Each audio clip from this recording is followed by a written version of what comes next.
정보를 쫓아가 보는 시간 AS 뉴스입니다. 지난주죠. 저희가 음식평론가 황교익 씨를 통해서 매실 독성에 관한 이야기를 들었는데요. 반향이 상당했고 문의가 참 많았습니다. 매실 독성이 어느 정도나 심각한 거냐 이런 질문도 많았고요. 또 독성 걱정 없이 매실을 먹을 수는 없느냐 이런 질문들도 있었습니다. 사실 황교익 씨도 매실 자체는 훌륭한 과실이라는 걸 여러 번 강조했습니다만 그럼에도 불구하고 매실에 대해서 막연히 불안해하는 분들이 계시는 것 같아서요. 오늘 저희가 AS 뉴스에서 다시 한번 꼼꼼히 그 궁금증들을 풀어드리죠.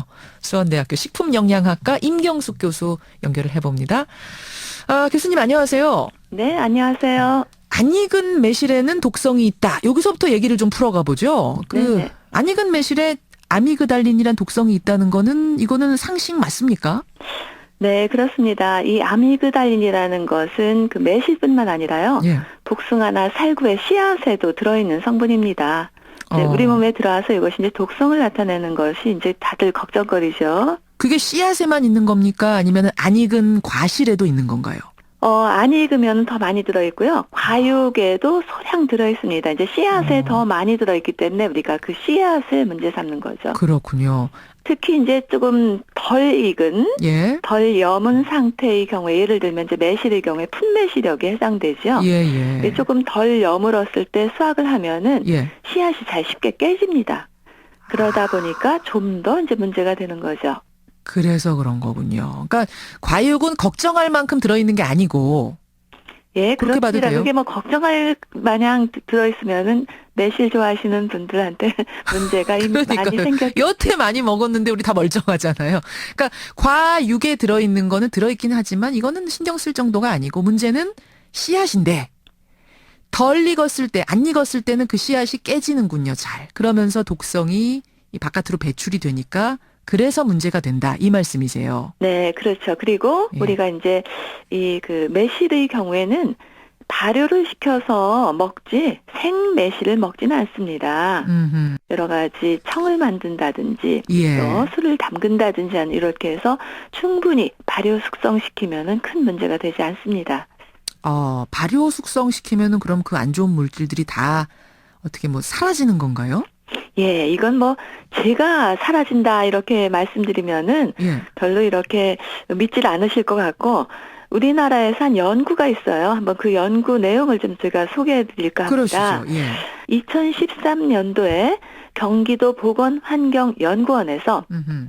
발표했습니다. 예. 연구해가지고 그 자료를 소개해드리면은 매실주나 매실청 모두 담근 후에 한 1년 정도 예. 충분히 발효 숙성시키면은 이 아미그달린이라는 성분이 모두 분해되어서 남아있지 않았다고 하니까요. 그래요. 적어도 1년 정도는 발효 숙성시킨 후에 드시면은 괜찮다고 볼 수 있습니다. 그럼 이렇게 정리하면 되겠네요. 씨앗에 이제 그 아미그달린이 들어있으니까 씨앗을 빼면 모든 문제가 사라지는 거고. 그렇죠. 예. 씨앗을 넣어서 부득이하게 매실청을 담가야 될 경우에는 1년 정도 푹 발효해서 먹으면 문제가 없다. 이렇게 정리? 네, 맞습니까? 황매실, 그러니까 완전히 익은 매실의 경우는 아예 문제가 없어요? 황매실도 그 과육의 경우에 이제 익을수록 점점 줄어들고요. 네. 황매실의 경우에는 나무에서 좀 더 한 20일 이상 더 완숙이 된 겁니다. 예. 그러다 보니까 씨앗이 잘 여물어져 있겠죠. 예, 그런 말씀이죠. 그렇군요. 그러니까 문제는 이 매실뿐만 아니라 과실에 있는 씨앗들, 씨앗이 문제다 이렇게 정리가 되는 거고. 네.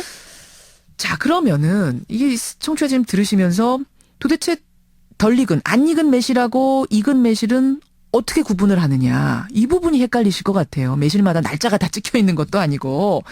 이제 구분 방법은 보통 그 농민분들이 말씀하시기는 예. 바닥에 던져놓고 발로 밟았을 때 씨가 쉽게 깨지는 것은 풋매실이고 덜 여물어서 예. 씨가 잘 안 깨지면 청매실이다 이렇게 말씀을 하시는데요. 6월 6일, 그러니까 절기상 망종 이후에 나온 건 다 익은 매실에 해당한다. 이게 맞나요?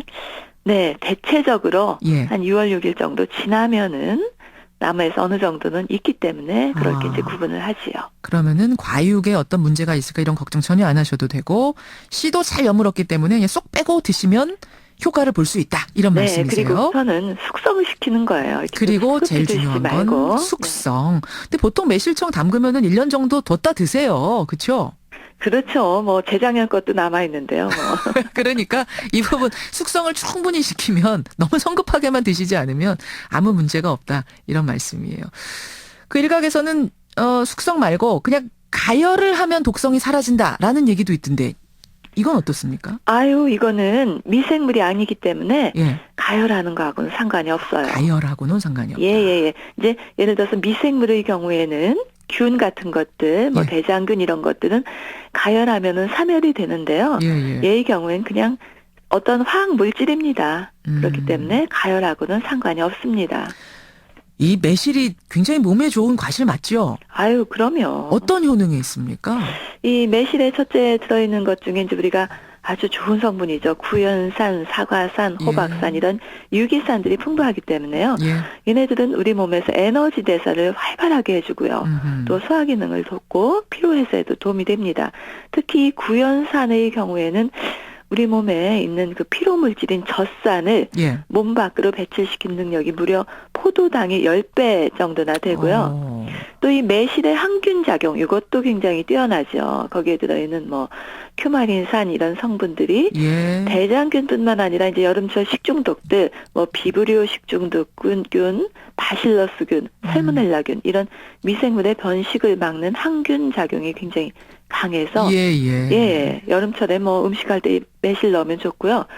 이제 문제는 당 농도가 조금 높은 편입니다. 그것만 좀 예, 주의하시면 그렇기 때문에 이제 당뇨 환자들의 경우에는 조금 절제하시는 게 도움이 될 것 같습니다. 이렇게 좋은 점이 많으니까 다들 집집마다 김장 담그듯이 매실청 담가서 먹는 거 아니겠습니까? 아유, 요즘 마트 가면 뭐 다만 주의할 것이 이제 씨앗 부분. 어제 식약처에서도 발표를 했습니다만 씨앗 부분만 좀 빼고 드시거나 아니면 숙성을 완전히 시켜서 드셔라. 요것만 주의를 하시면 된다는 말씀이에요. 맞습니다. 네. 이제 덜 익은 매실에 대한 문제점을 지적하다 보니까 여러분들이 그럼 지금까지 내가 먹은 건 도대체 어떻게 된 거야? 이런 궁금증들이 많으셔서 오늘 전문가와 함께 조금 더 깊이 들어가 봤습니다. 교수님 고맙습니다. 네, 감사합니다. 예, 수원대 식품영양학과 임경수 교수였습니다.